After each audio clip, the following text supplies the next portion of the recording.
Hey guys, Elise here, and in today's video we are going to talk about motivation, a much requested topic. I see so many posts asking about how can I be more motivated, how can I be more disciplined, why can't I just do the things I know I need to do and develop these good habits. So in today's video I am going to break down for you exactly what motivation is and things that you can do to make these things become habitual instead of just trying to white knuckle through everything, go into so many cycles that don't help you at all, and let's get to it. So motivation in a sense is really easy to understand, right? We all have our own idea of what motivation is, and we all have an idea of what motivates us.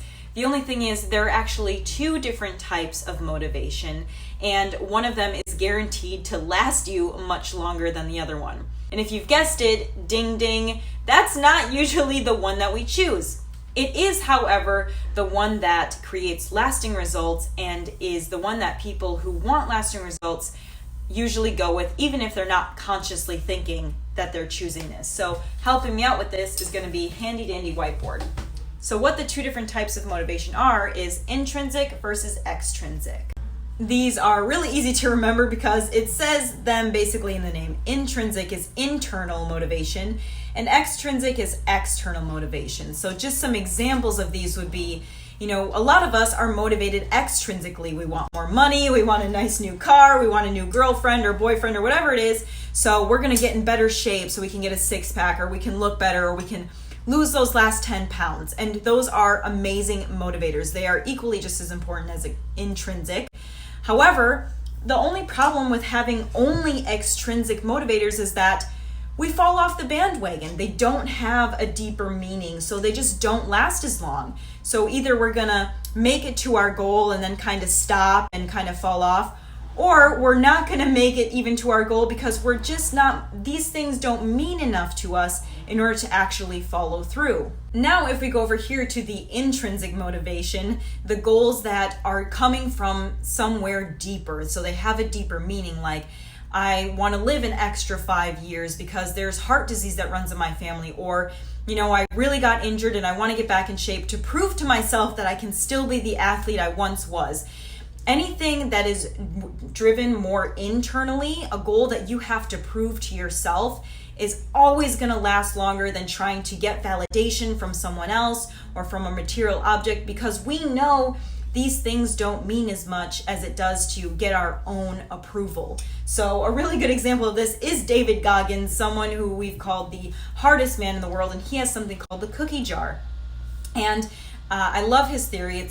It's where he dives deep into the painful moments in order to overcome tough situations he's going through at the time. He is a perfect example of someone who is intrinsically motivated. He doesn't care about the cars, the girls, anything like that. He wants to prove to himself that he is the toughest man alive, that he can do anything he wants to, and he doesn't need someone to motivate him. He dives within himself. So whenever you are able to dive within yourself and find that intrinsic motivation, you will never need somebody to help you be disciplined. You will never need external motivation. You just have to have the ability to find out that goal that means more to you. And if you cannot find any goal deeper than having a new car or just wanting to look good, then maybe it actually doesn't mean that much to you. When we're talking about goals and motivation, you really have to be cognizant of what actually matters to you, or what you're just kind of jumping on the bandwagon for because society tells you is what you should do, be, or look like. It's much better to chase the things that you are intrinsically motivated by, or at least dive deep from the extrinsic to find the intrinsic motivator so that your goals last longer, you don't go off course, and it becomes part of your lifestyle, not something that you always have to think about, force yourself to do, or strain yourself to do. So that being said, even though I know I explained intrinsic versus extrinsic, it may still be a little bit confusing on how to change it from one to the other. So if you are interested, please let me know below if you want me to make a video going step by step on how to actually reprogram your brain and your habits. And let me know what thing you are struggling with being motivated with below, and I will see you next time. Thank you for watching, and I'll talk to you soon.